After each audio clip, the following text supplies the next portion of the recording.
Hi, Jerry. Hi, Nick. How are you? I'm doing well. How are you? Quite well, thanks. I'm really liking the pearls. You want to tell me about it? Well, I was thinking back to, well, first of all, whenever I do a presentation about AIDS, I always wear black because it's a somber event for me, remembering all the people that I've lost. But today I was thinking about what would those guys like me to wear to acknowledge them and commemorate this event. And I thought pearls would be appropriate, so I called up my dear girlfriend, and she had a choker for me. And so I'm wearing this for all the guys who would have dressed even more fashionably than I, because that's not my strength, actually, is fashion. Okay. So let's start. What was your experience of the AIDS crisis like? So I moved into Santa Cruz in 1976. I had just completed my clinical psychology degree, and I had moved up to join the drug program at the counseling center in Santa Cruz, and started a private practice in 1978. And in 1978, I started working with a gentleman who's given me his permission many years ago to use, Gary Ruckholtz. And he was a gentleman who was recovering from alcoholism and had many difficult years before he came to see me, sleeping in bathhouses in San Francisco and in Las Vegas.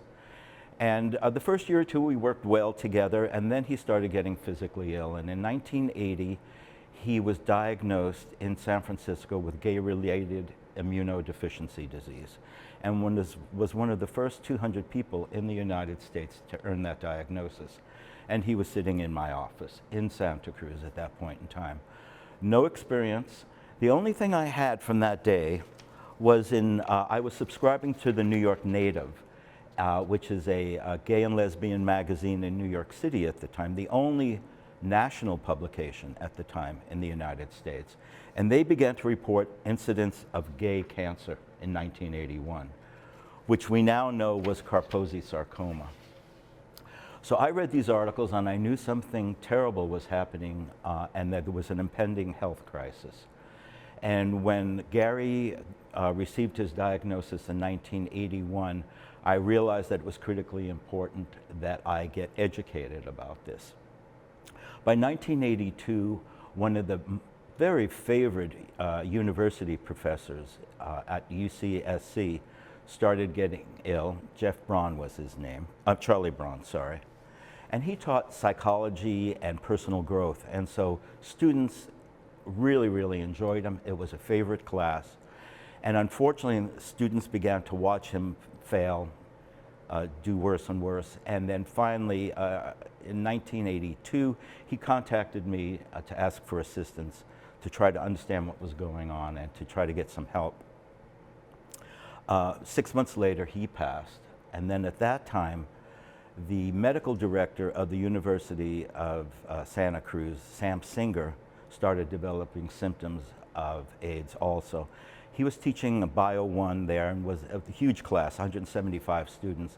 But gay man, very gay, very out, very unusual for 1983. No way you couldn't know he was gay.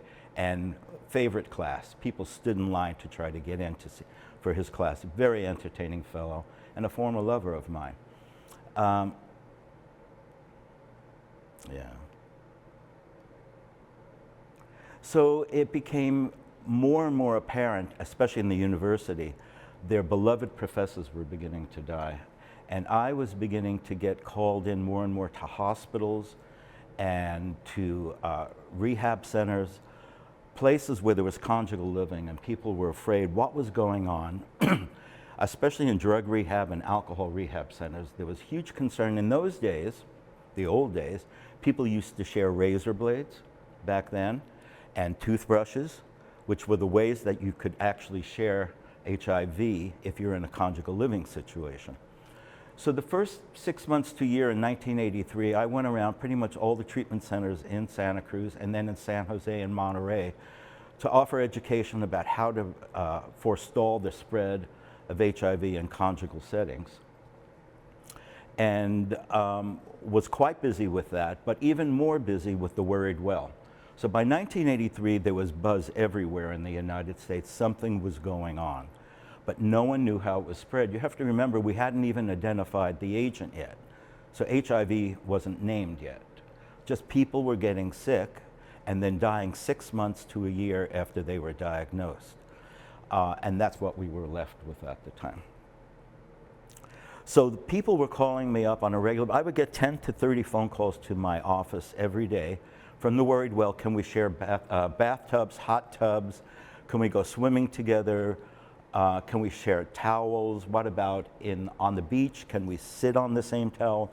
Very, very high anxiety.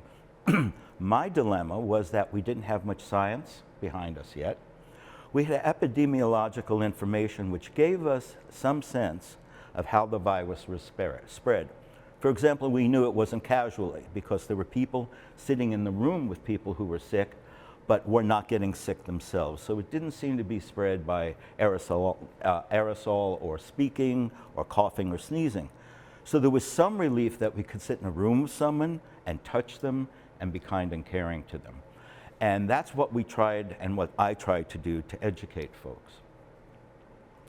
By 1984, I was getting around 50 to 70 phone calls a day to my office.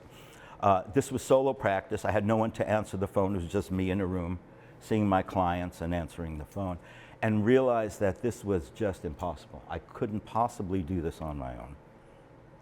So in 1983, the Centers for Disease Control put on the second annual AIDS conference in Denver. I took time off from work and flew out to Denver to find out what was going on. At that time, there were 2,300 people in the United States who had been diagnosed with AIDS. And probably the most profound event that happened there was the epidemiological presentation by the Centers of Disease Control. And they showed a graph, and obviously the preponderance of the people who were dying were young gay men. But what was also clear from the graph was that people of color were at very, very high risk. And IV drug users were also very, very at high risk. Now, at that point in time, they decided to pass a rule, which was that any gay man could not donate blood because they had seen that blood seemed to be contaminated. And since we had no way to purge the blood system, they asked people just not to donate blood. That immediately set gay men off as a separate sector. We had to announce when there were blood drives in the office and gay men weren't out. It posed profound issues for them, how to negotiate those issues. That stayed dicey for probably around 15 years. Even now, they're only beginning to redo those regulations and saying gay men can, if they don't test positive, obviously, then their blood is good. But that was a barrier for 30 years going into this. The other strong memory that I have, so this was a, excuse me. So this is the 5th National Lesbian and Gay Conference in 1983. And this, gays and lesbians had been meeting for the last 5 years across the nation to deal with health concerns. Lesbians were not getting adequate gynecological care at the time.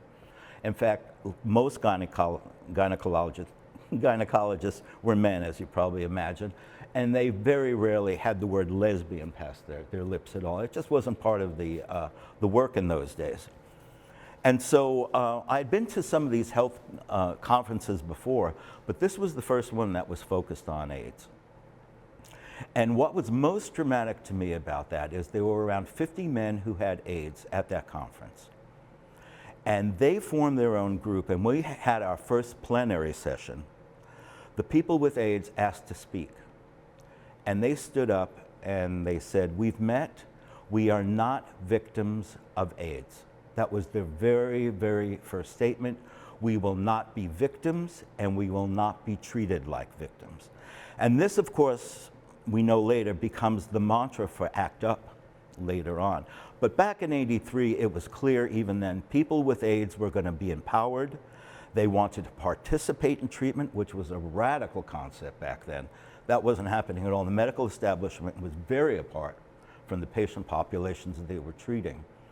And they insisted that we be called people with AIDS.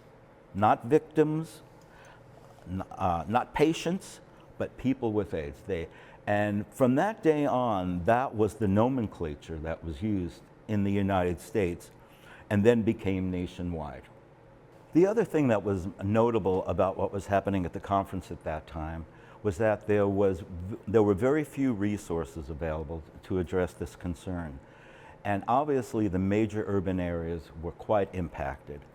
And so what was happening at the conference was that the major urban areas were forming coalitions to make sure that they could get funding directly, and they wanted to be first in line for funding. So when the funding issue was discussed, areas in the United States were broken down into major urban areas and non-urban areas. Over 100,000 and under 10,000. And Santa Cruz fell right in the middle, and then their model was not to get any funding at all for any services to AIDS. And so a group of us formed called the Non-Urban Coalition, and established ourselves in that group to make sure that we were also entitled to receive funds from the state and federal level when they began to flow. The conference ended, and I had a couple of days left in Denver before I had to come back to my practice. And at that point, I sat down and thought about what I had heard and thought about what I was going to need to do in order to address this situation that had been going on. And so I thought about what I had heard and what I needed to do to come back. And while I was still in Denver, I wrote this in my journal. Government response needs to be mounted. An interagency committee should be formed to react to the emergent needs of people with AIDS. This should include public health, social services in Santa Cruz, mental health services, and contact with the police and sheriff's department and hospice. A provider group needs to be formed to help individuals with AIDS. They should be charged with assisting the community and finding people who are willing to work with people with AIDS, to volunteer, to provide services to them, to raise funds so that services can continue to flow to them and their partners.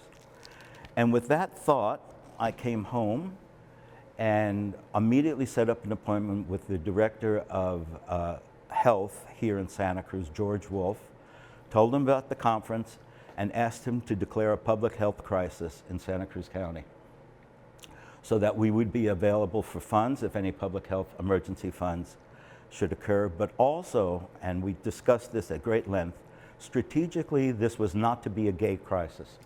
Excuse me. This was a public health crisis that was going to affect the whole community, and the whole community needed to rally around this. Because I need you to remember in 1983, Anita Bryant was already established in the late 70s, saving our children, spreading really vile misinformation about who we are as gay and lesbians. The Briggs Initiative had happened in California, trying to stop gay teachers from teaching in the school system. And so we had a very, very hostile environment towards gay men in particular, but certainly queer folk in general, though gay men were the most frequent target in the press and media at the time, because they were they were mostly outliers, and so they stood out and they made good press. So the issue of defining it not as a gay issue, but as a public health issue, a community concern, was the strategy that I urged. George Wolf agreed, and 2 weeks after I got back from Denver, I held the first conference on on AIDS in Santa Cruz.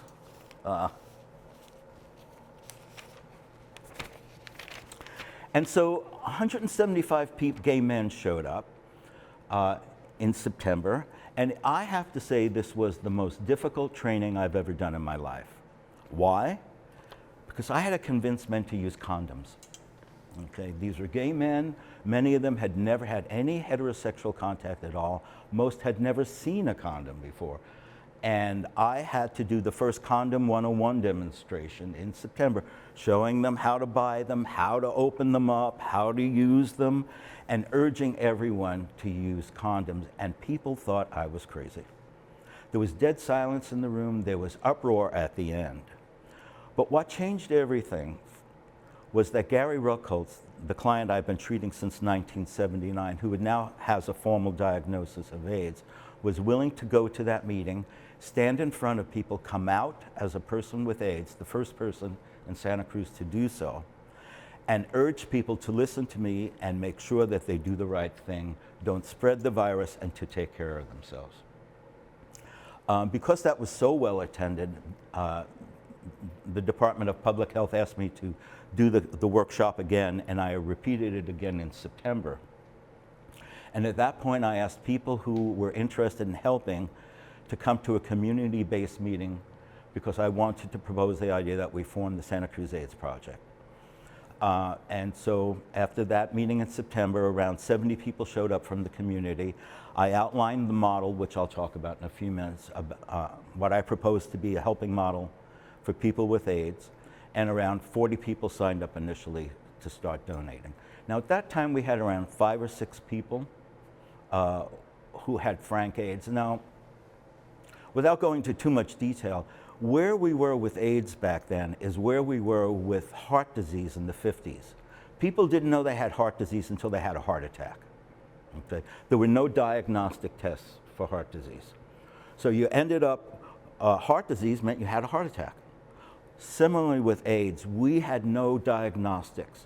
So people were dying of depleted immune systems when they got the diagnosis, and often only survived 6 months to a year afterwards because we had nothing to give them to help them out.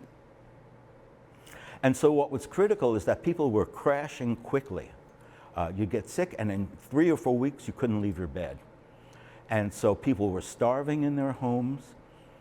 People were not getting adequate treatment by the physicians in the area. There was such a long list of problems that it was really clear we needed an organization to do that.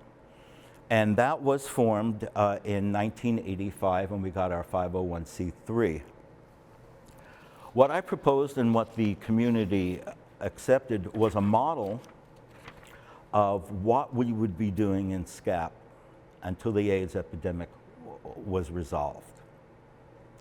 Firstly, we formed a board of directors, and we felt strongly that on our board there should always be at least 1 to 2 people with AIDS on the board at all times to keep us informed and to make sure that we were providing services that were appropriate and adequate. Now, right before this occurred, 2 gentlemen from San Jose moved to Santa Cruz, Gerald Landers and Wesley Harris.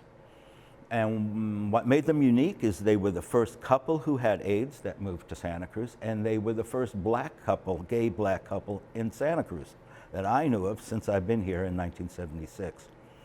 So they stood out in 2 ways, but the third way that they stood out is they wanted to do something. They were active, they were engaged. Wesley Harris and Gerald became board members, and then Gerald Landers became the first director of Santa Cruz AIDS Project in 1986. I think his salary was $10,000 a year at the time. We really were doing cake bakes, car washes. Anybody who had a fundraising idea, we'd go for it. We had people that didn't have clothing, who didn't have money for food. Social Security wasn't set up to deal with folks yet. So it was literally us taking money out of our pockets, trying to find ways to keep the community afloat. So tell me about Gerald. So Gerald had the most amazing laugh. He had a deep, deep, sweet laugh and the goofiest smile you could imagine. He was born in Washington, D.C., and his parents were well educated, which was unique for that time for black people on the East Coast. They were both teachers, high school teachers, and he was an only child. And his parents loved him dearly, and when he was ill and had to take care, his mother had already died, but his father came out and moved in with him and took care of him until he died. Gerald was bright, he was engaged, he was humorous. He had a capacity to meet strangers and make them comfortable right away. He was at ease with his HIV status, and because he wore it so comfortably, people around him, when they met him as a representative of the HIV community, I think felt comfortable with him. He was bright but not pretentious. He never spoke above anyone. And he had a wonderful sense of humor. He worked really, really well with people. And since I was the president of the board and he was the first executive director, he was my direct report. And we would meet weekly. I would take him out for dinner because he couldn't afford anything with our salary we were paying him. Take him out weekly for dinner, and we would do supervision and talk about strategies. And he was never daunted by a task. And the very first task I gave him was to go to the black church in the community at the time and let them know that about what was happening and that people of color were a severe risk right now. And we were eager to work with them to educate them so they could educate their communities to stay safe. And we sent Gerald there as a black man, figuring that would be received a little bit easier. And the minister at the time said, "You're homosexual, aren't you?" And Gerald said, "Quite proudly so, you know." And he said, "We don't listen to homosexuals. There are no homosexuals in our congregation, and this is Satan's deed, and you deserve it." So we had a very unsuccessful initial foray with the black community. That became, sadly, it got better 5 or 6 years later after one of the churches lost nearly half of its congregation to HIV and everyone getting sick. Pastors came to us and started asking, how can we be helpful to our congregants? More successful, the second task I gave Gerald was to go to Watsonville and start connecting with the Latino community down there to make sure that they would be informed and that we could start figuring out a way to get education in Spanish down to the communities down there. And that was very well received. And the Catholic Church received this extremely well. St. Patrick's down there. And the priest down there at the time, whose name I'm blocking, was very open and welcoming, found some people to help translate our English material into Spanish so it could be distributed. And most importantly, we started our first Latino program down there, Promotores. So we got together one day and said, how are we going to get information to the Latino community in Santa Cruz? Quite segregated in the 80s, not much interaction between Latino and white communities. Even the gays and lesbian communities tended to be quite separate back then. So how to get people together and share information became an overarching question throughout my tenure working here for the last 15 years. How do we create community? How do we strengthen bonds? How do we break down barriers between us? So we sat down, put our heads together, and we realized Ray Martinez, a person with AIDS, Latino, was on our board of directors. And he said, you know, women are the most important people in our culture, the mothers.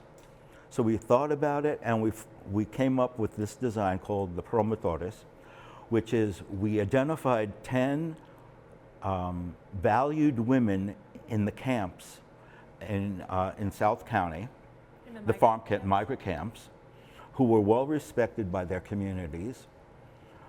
We brought them to a training with a bilingual person who trained them in HIV/AIDS.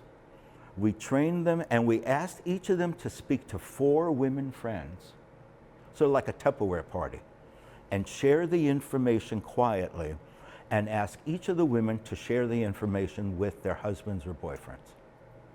So there was no big meetings where the guys had to show up and hear about it, and because the biggest problem back then was IV drug use, especially. Many of the men had left their wives and families behind in Mexico and were up there alone, were often frequented prostitutes, and so they were engaged in high-risk behavior that was shameful given their cultural system. And so we couldn't form large groups to educate because no one would show up. This group went really well. We submitted it for funding in the federal level, and we got one of the first federal grants for Latino services in the United States. And the model here in Santa Cruz became the model for the United States. So it's something I'm quite proud of, and most especially, it gives you an idea of how SCAP worked. We knew nothing. We had never been in an epidemic before. It wasn't until 1985 that the HIV test was available. So up until 1985, all of us did not know whether we were infected or not, which of us were going to die and which of us were going to survive. And we decided we were just going to go forward. There was nothing else to do. One foot in front of forward in front of the other, and just keep on moving. And that's what we did. We started programs. What was most important to us was that people with AIDS are in the center of the program. So everything we did was to support people with AIDS. Now initially it was only gay men. Very quickly their partners and their loved ones needed assistance because people were dying so rapidly.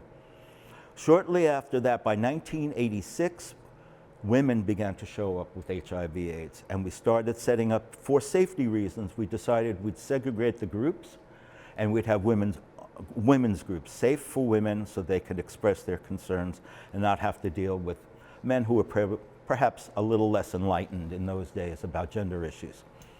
So we had women separate, and at that time also, the deaf community surfed.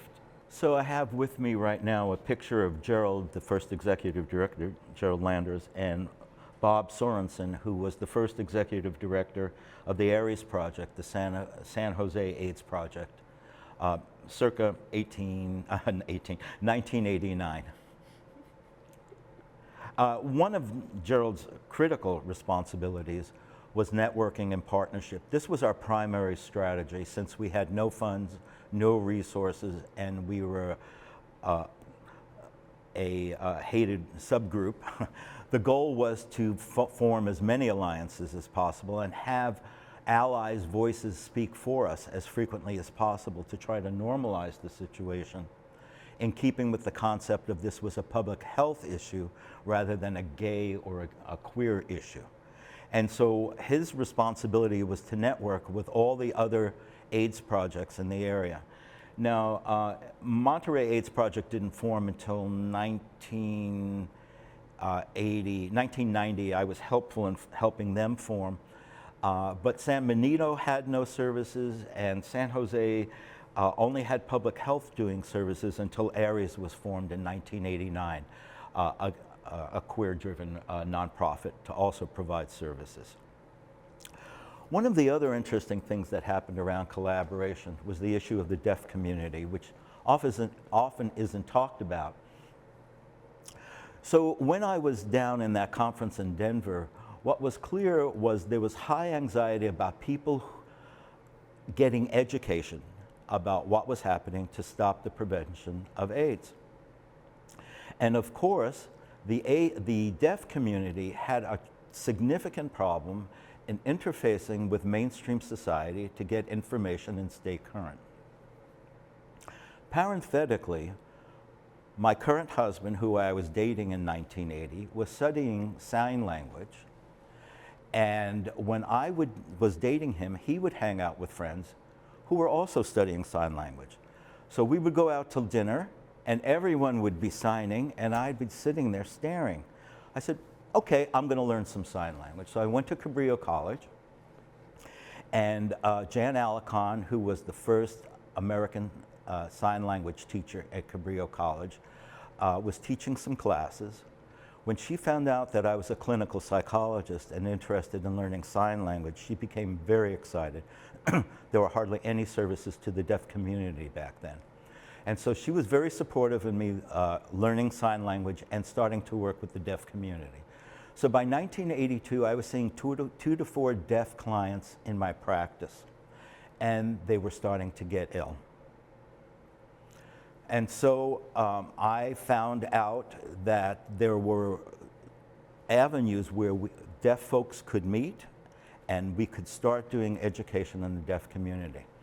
Now, back in the 70s and the early 80s, this is before cochlear implants.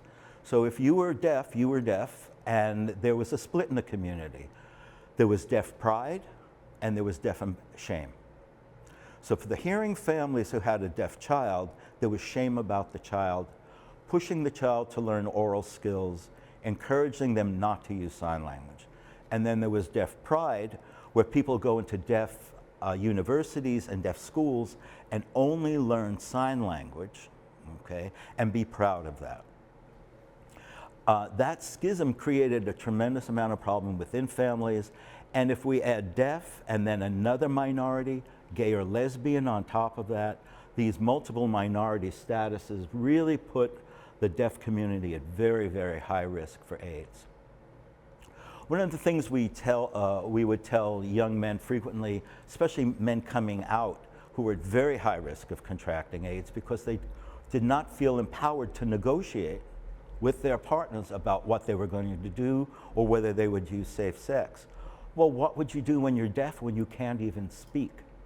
And so in the public sex environments, many deaf folks would go to make contacts and meet other gay men, but they couldn't hear and they couldn't communicate. And so that community was devastated by HIV/AIDS. We had a very, very large deaf community in San Francisco, and we had over 300 people who were deaf or hard of hearing in Santa Cruz County. We had a vibrant deaf community back then.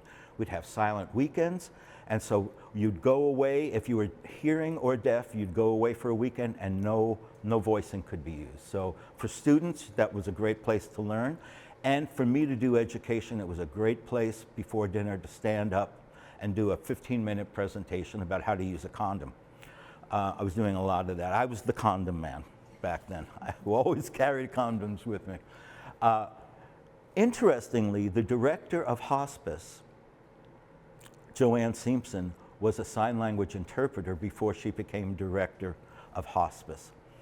And so we were able to start a good service here from helping people in groups who were deaf all the way to their final moments, providing deaf services throughout. Our second client service director, first was Terry Kavanaugh, was Wendy Baxter. I met her in sign language. She was a social work student, and she started a deaf program here in Santa Cruz AIDS Project. We had around 12 or 14 deaf people who would attend our programs regularly. And you may not know this, around a third of the gay and lesbian community back then knew sign language. So I feel like an old man, but back then, when women's music was beginning in the late 70s, every concert that women did, they had a sign language interpreter. And not only was that helpful to bridge the distance between the deaf community and the women's community, it was a beautiful art form. And people fell in love with sign language, and the sign language classes at Caprio College were over-enrolled every year. And half of those folks were queer folks. And so it'd be very interesting when we go to a gay evening in May or any gay event that was happening in the community, there'd always be 10, 15, 20 people signing in a corner. If someone was talking, someone would stand up and interpret for the deaf person who was sitting next to them. All programs that we provided in Santa Cruz for the first 15 years of the epidemic had sign language interpreting included with them. That was just part of what we did. And also, of course, Spanish translation was also provided. So deaf community became a critical part of our lives here. However, by the end of the 80s, most of the community had left, in part because the cost of living was getting higher and higher here, in part because a number of the deaf people had died, and lastly because cochlear implants were beginning to happen, and that was changing the dynamic in the deaf community. So what do you wish people born after the AIDS crisis knew about it? Well, it is hard to convey how different it was back then on just about every level. So what I want to start with is that it was the worst of times and it was the best of times. Taking from Dickens, sorry. We had just finished the Vietnam War in 1975. I can't tell you, you've seen it, I'm sure, how torn the country was. Very much now, how we sit down and we talk about Trump and Biden, how it divides people, the MAGA stuff. That was what it was like in almost everyone's home during Thanksgiving when the Vietnam War was going on. remember, just talking personally, my father served in World War II, and I was drafted to serve in the Vietnam War. My dad enlisted and signed up eagerly. I burnt my card and was preparing with my wife at the time to flee to Canada. Okay, very, very different dynamics. And when you put that around a kitchen table, it wasn't pretty. So there was a tremendous amount of healing that had to happen after the Vietnam War. And so families were healing, and men were getting used to the idea, because women weren't, of course, enlisting in those days. It was only men. Men were getting used to the idea that we weren't going to go off to war and die. This was the first war when we turned on the 6 o'clock news, we watched body bags come in, 10, 20, 100 body bags, and these were our friends and people we went to college with that were coming in. The streets were on fire, the cities were on fire. It was incredibly challenging times. And then the war ended, and it was party time. Disco for days, okay? Years and years of no partying, of dreading what was happening, of the word gay not being said. Suddenly, John Laird is coming out as a gay man and is going to run for political office in the late 70s. Gay rights is happening, women's rights is happening, black rights is happening. The world is exploding with creativity and excitement after this terrible event that had happened. And then AIDS happens. And so those discos where they were the best place to dance in the United States. So we had great difficulty trying to create gay and lesbian spaces because straight folks wanted to go. We had the best DJs, we had the best music, we had the best drugs at the time. So there was a lot going on there that drove people to come to our discos. We were the center of social events in most cities, and certainly in Santa Cruz. There were 3 gay bars in Santa Cruz at the time. And you would rotate between them, and sometimes there was women's night only, and it was just a very, very delightful scene. And then the 80s happened, and then those guys who used to dance so well on the dance floor got skinny, and then they disappeared. And suddenly, instead of joy, there was fear. The best I can give the analogy is when we think of COVID. And we wondered, oh, have I been exposed? But within 3 months, there was a test, and you found out whether you were exposed, and then there was Blvd, and suddenly you had a drug right afterwards to take. This was not our experience. And so we were living in fear and in darkness and preparing for the next dear friend to die. And we were in our 20s, okay? And we were in our 20s.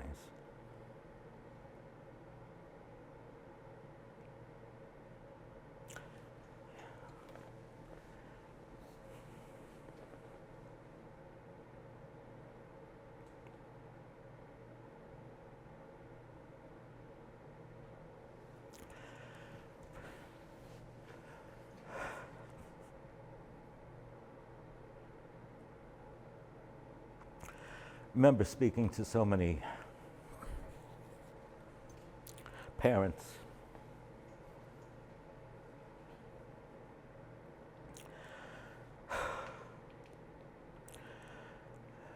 they themselves in their 40s and their 50s burying their children.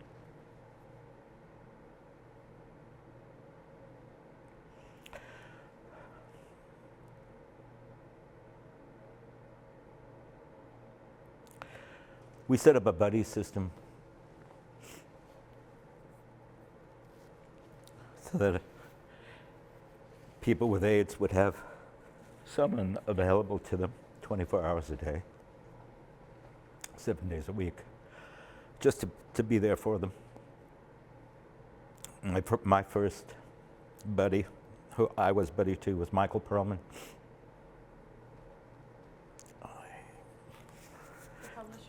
Publisher of the Lavender Reader, diagnosed at 34 with AIDS,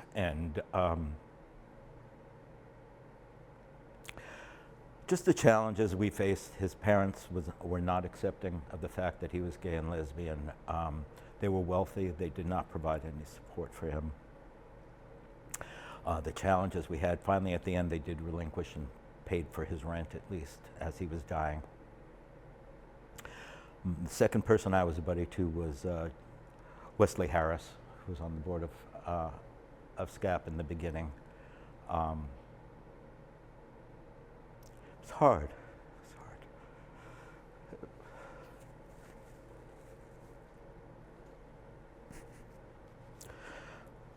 Hard being a therapist during that time. 60 of my patients died in the first 5 years.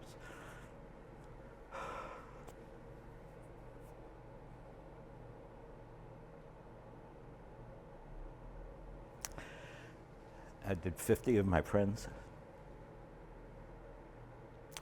It was a terrible time. And it was an amazing time for the community. People showed up out of the woodwork, wanting to be helpful. So many allies. We were so overwhelmed. The religious community showed up very well, especially the Monterey Catholic Archdiocese and the nuns. People it was the strangest time. Nuns showing up, washing our clients' feet, telling them that God loved them.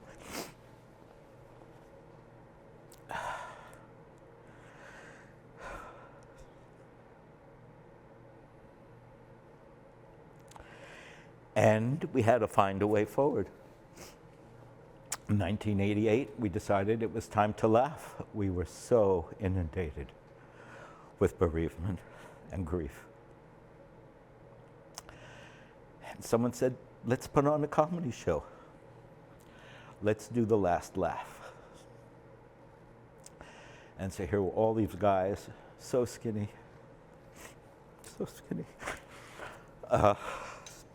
tuxedos, dressed to the nines. We rented out the Coconut Grove. We charged $50 a night. People put more money in the pot than that each time they came in. And these men on their last legs giving us their last laughs. It was quite an amazing event. And that's how it was. It was devastating, and then something amazing happened.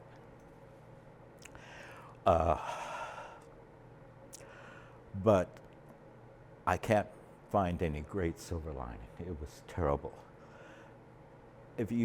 As we've lived through the COVID epidemic, it pales when we think about what was happening. COVID, 18 months we stayed in our house. For HIV/AIDS, for decades, we kept our fingers crossed and held our breath and hoped that we wouldn't die or our loved ones wouldn't die. And that was our experience for over a decade. It was challenging. It was challenging. And then there was SCAP.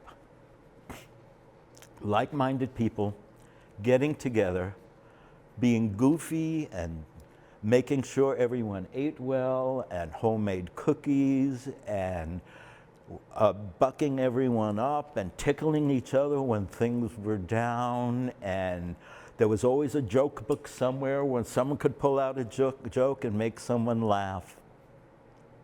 There was always good news. Joe was discharged from the hospital and no longer had pneumocystis pneumonia. That was great news for us. We would take it. It was a success. The culture in SCAP was trauma-informed. We were all traumatized. There was no one who was either a client or a provider of services who wasn't over their head in trauma, dealing with multiple grief. We were having funerals 2 or 3 times a week. We were having funerals. The gay and then lesbian community became expert at funerals. And that would be our activity. We would sew quilts for the people who were dying. We would plan funerals for the people who were dying, and we would plan celebrations of life for people who were dying. And we'd get up the next day and we'd hope soon things would get better. And of course, they finally did in 1996 when the new therapeutics appeared, the protease inhibitors, and for the first time, people stopped dying. The drugs rolled out in 96, and the number of deaths were cut by 50% by 1997. It was dramatic. However, of the people who were dying, 50% were black. And that's where our country failed, and of course we didn't do as well as we could have even here. So the tragedy continued, but suddenly there was the possibility of something better happening, of people actually surviving this tragedy.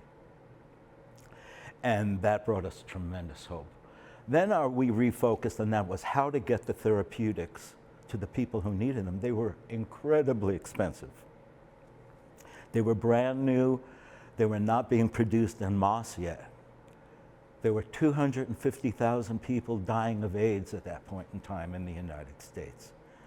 People were running all over the place trying to find drugs, medication. People were splitting their meds to try to slow down the death process until there were enough meds to be around. We worked hard on the state level to get funding for those drugs. ADAP was the program that provided low cost or free drugs to anyone who was on Social Security and who needed the drugs. And a miracle happened. In 1997, 1998, all those skinny boys began to gain weight again. And they were back in the discos and they were dancing on the dance floors again. And it was like we were coming out of a very, very, very, very bad dream. And SCAP held in there. It's hard to explain how many transitions SCAP had to go through. We went through a phase where we didn't know what caused it, and so people didn't even want to volunteer for fear of catching AIDS. Then we had the test, and people had to decide whether they were going to share with others whether they were HIV positive or not. Lots of people didn't. Then we often didn't find out until people had AIDS. Then finally, when we had therapeutics, we had people who were sick but were no longer dying. We had to change the whole program for long-term care rather than to assist in dying. And this would change every 3 to 6 months as the science was changing. The programs had to change with them. And there was no groaning, there was no moaning. We would rub our hands together because every change was an improvement. It was an upgrade. We could see the light at the end of the tunnel, and we never thought there would be a light. Never thought there'd be a light. The problems we dealt with. What were lesbians to do wanting to get sperm donated because they wanted to have families? Could they take the sperm from these guys before we had HIV tests? Would they go to a straight friend, or did they still want to have their gay friend donate their sperm for their babies? Even after HIV, the HIV screening was done on sperm. Was it still safe? Some lesbians wanted to stay really away from the gay men's community and not take a risk. There began to be issues like that. But the one thing I do want to make sure I mention is the most profound thing that happened at SCAP and what changed Santa Cruz was that the community came together. Prior to AIDS, this was the 70s, and it was a separatist time for women. And it was an important time for women to be alone by themselves and figure out who they are, where their strengths were, and where their voice was. Men were partying. That was the end of the Vietnam War for them. The two, I remember when we started AIDS, the Santa Cruz AIDS Project, 2 women came to my office and said, we want to volunteer. It was Laura Geiges and Robin Roberts. And both lesbians, and they said, we want the lesbian community to get involved. So this was, we didn't even have our office yet, so this was 1985. And all of a sudden, the lesbian community showed up with No longer at music festivals, no longer keeping men out and making sure they weren't around. They came forward, they cooked meals, they bathed these men who were dying. They were available. They stepped up because the men who were helping out were then getting sick and dying, and there was no one to take their place. And the women kept on coming in. It was a wonderful thing. It was a very wonderful thing to see men and women sitting together, working together. A real new clarity about what was important. That that we were special as a people. We looked at ourselves and we were amazed at what we were doing, even in the moment, that we could still keep going. And we were so proud to be men and women together, working together on this project. And I do really believe that really created, and from that the Diversity Center happened. You know, lots of other projects and things happened from there. But from that point forward, there was a sense of partnership. Not that there wasn't a time for men to be with men and women to be with women, but how important it was to share the queer experience, and the power and the strength of being together was so clear and certain as a consequence of these events. So I'd like to talk a little bit about Santa Cruz AIDS Project and how it was formed and its structure. These days we would say it's a trauma-informed organization, though we didn't have that language back then. But it was very clear when we were trying to design Santa Cruz AIDS Project that we were dealing knee-deep in trauma. And so I'm sort of proud of the design that we came up with, and it was adopted by other programs throughout the United States. So I'd like to briefly talk about it. It was an all-volunteer program initially until we got some funding when we could hire an executive director, who was Gerald Landers, our first executive director. Our first board was Ray Martinez, John Laird, Sean Wharton, Gerald Landers, Wesley Harris, and myself. There were 6 gentlemen, 3 with HIV at the time. The very first thing we did was I went to the mental health community when I came back after Denver and asked people if they could volunteer 1 or 2 hours a week to provide free counseling to people with AIDS. And we formed a mental health professional provider group that affiliated with the Santa Cruz AIDS Project. And there were 20 mental health professionals who volunteered 2 to 4 hours a week of their time to work with people with AIDS, which was really quite amazing. And there are 3 people who stand out that I want to mention in particular. There were 2 psychiatrists who showed up, which was really quite extraordinary. And they were Dennis St. Peter and Ken Koenig. And there were 2 allies that showed up, Stephanie O'Mara and Hyla Michelson, a social worker who showed up. And most importantly, Sally Blumenthal, who was a hospice nurse at the time, who became in charge of SCAP's emotional support program.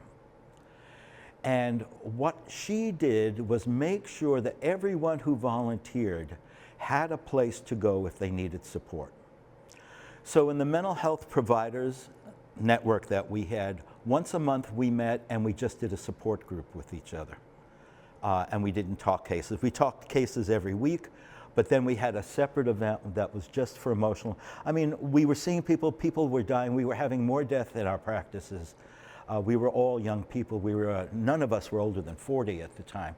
So we tend to work, when you're a therapist, you tend to work where you are in the life cycle more. So most of us were working plus or minus 10 or 15 years from our ages. And we weren't dealing with death and dying very much in our practices.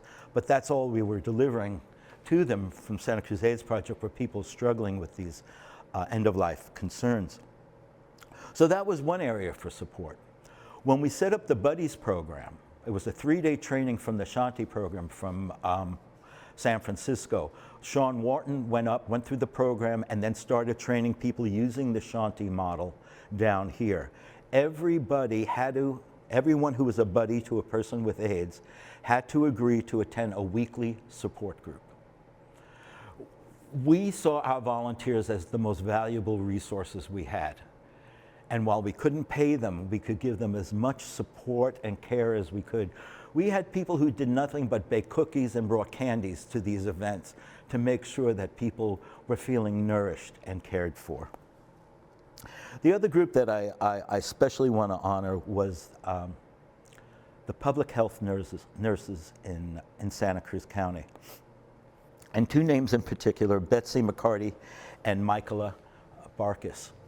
And these women went beyond anything that I can imagine as a government worker. They would give us their telephone numbers 24 hours a day. So if one of our buddies was having a rough time and hospice couldn't make it, the visiting nurse could get there. They kept us abreast of everything that was happening medically to keep us current. They worked with they got us our first grant of $10,000 by leaning on and agreeing that they didn't need a raise so that we could get this money to be moved over in the line item budget. These were extraordinary women, and I don't think their names come up very often, and I just want them in the record as being just extraordinary. And lastly, we had a massage practitioner program. And that meant that if you were involved with SCAP, you could get a massage for free, basically. And so these were licensed massage practitioners, just like the mental health practitioners were, who volunteered 3 to 5 hours a week for years on end.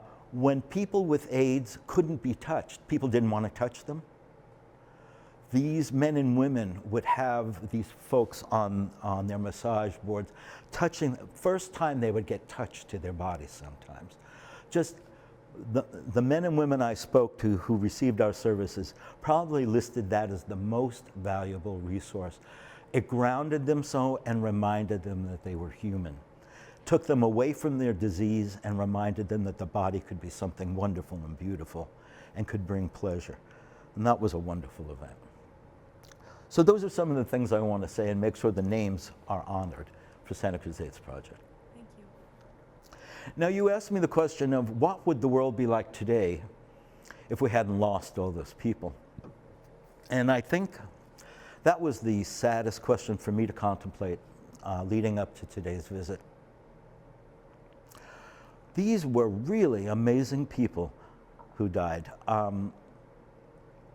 First of all, as you probably know, the few that survived went on and are HIV positive but survived the epidemic, became literary masters. They wrote plays, Alvin Ailey and the dance companies. I mean, incredibly vital people, artists, literary folk, incredible senses of humor, and scientists and healers. The first two people I lost, Sam Singer, a physician and a scientist, terrible loss to our community. But when I go back and I think about it from sort of a meta level, when I look down, we lost so much kindness and compassion. So many sweet and gentle men who were just beginning, just barely beginning. These were people just out of college, just full of excitement, just finding out, pups, trying to figure out how to stay in their bodies and not jump out of their bodies. They were so excited. All of that energy, if it had been brought forward, I can't imagine what would have been accomplished then. What we live with is their legacy, and those of us who knew them, who want to honor them and want to live the lives that they would have, use their names as frequently as possible, call their names forward, and let them know that they're still present and alive in our hearts and our souls. And hopefully those of us who have survived can channel some of that. And I hope we'll be seeing that in this documentary today as people talk about those who have died. I hope you'll hear about the incredible people.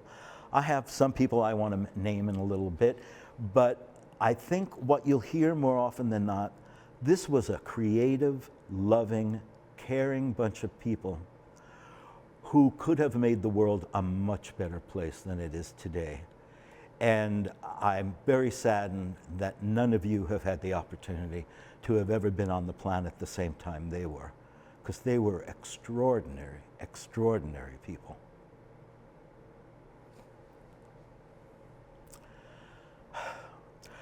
Let me talk a few things about what I brought with you. This is an article done in 1983, right when I came back from that conference. This is the Register Pajaronian, which was the newspaper down, separate newspaper down in Watsonville at the time. That handsome young man there is me in 1983 being interviewed.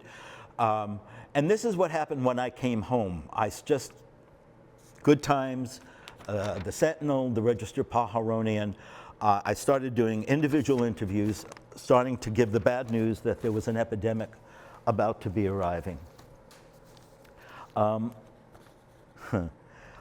This is my dear Wesley Harris, who I buddied for. He died in 1990. I just give this as an example. Here's his, at his funeral, we all had programs. We got more and more creative as time went on, balloons and bubbles and music and whatnot.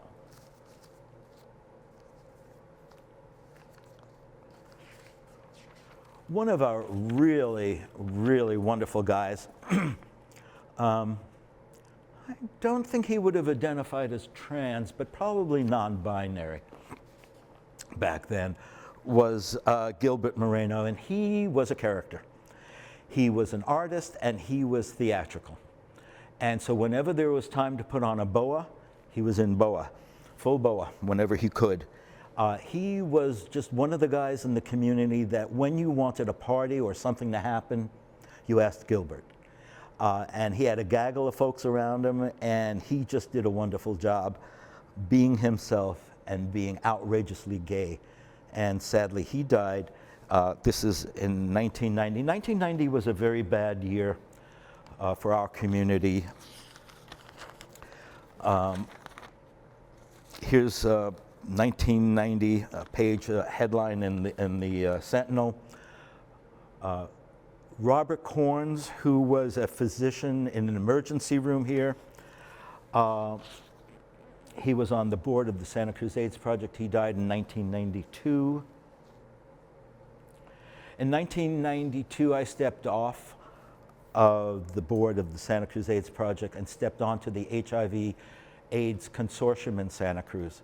By 1992, money was coming into this county to provide for funding. And we formed a consortium, the Ryan White Consortium, in order to receive those monies and award monies to the various AIDS programs that were happening in Santa Cruz County.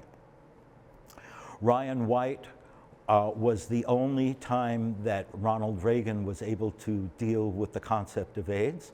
Ryan White was a 13-year-old hemophiliac who developed HIV/AIDS because of blood transfusions, and he became the poster child for the Ronald Reagan administration as a way to talk about AIDS without talking about gay people. And so when they finally passed the first legislation federally to provide funding for AIDS, and this is in 1990, it was called the Ryan White Act. And consortiums were formed throughout the United States to receive this fund. Gerald Landers was the first consortium president, and then I stepped on for 4 years to provide, make sure funding went to appropriate places within Santa Cruz. Tracy for sheriff. We were very active. People wanted to beat us up and hurt us. They were not happy about us. We were carrying the plague. Young men were getting drunk and wanting to beat us up. It was just what was happening back then. It was absolutely critical that we maintain and grow our partnerships with law enforcement during that period. In 1980, as some of you may know, the Capitola Police did an entrapment of gay men in the public bathroom there, arrested a number of men, and then their pictures and names were put on the front page of the Sentinel None of them were heterosexually married, and none of them were not out. Suicide resulted from that. And as a consequence of that, the Freedom Democratic Caucus, which was the gay and lesbian organization at the time that was political in the late 1970s, organized, and we formed a political action against the Capitola police force. And we had 250 people from the community turn out at the city council at Capitola, and we demanded that the police have sensitivity training to gay and lesbian issues. And a month later, Lauren Crux, a marriage and family therapist in town still, and myself trained the Capitola police force about gay and lesbian issues. And then shortly thereafter, Steve Belcher, who was the police chief of the Santa Cruz City Police, came to me and said, "Would you please train my force? We know things are hard right now and we want to do the right thing." And we trained 120 officers in 6 months during that period. Here is a note from Tracy, who was running for sheriff at the time. I became the gay and lesbian liaison between the police departments and Santa Cruz during the late 1970s into 1990 or so.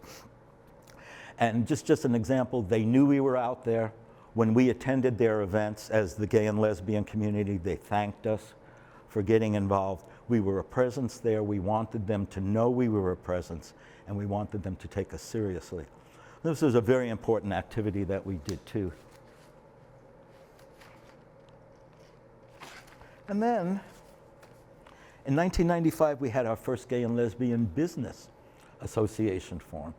So why I'm saying this is just, here we are, this is before therapeutics. So we're so burdened by HIV/AIDS, and yet our creativity could not be stopped. All these new organizations and activities were formed in addition, on top of what we were doing here. Our creative force was so great. It was dramatic. Every month, someone was coming up with a new idea, a new party, a new fundraising event, a new way to be supportive of the community. And I just want to honor all that. They came and went, they come and go. But during this period when it was so dark, to see the creative forces, to see the light, the brilliance, the excitement that was still there, was a wonderful counterpoint to the death and darkness that we were facing.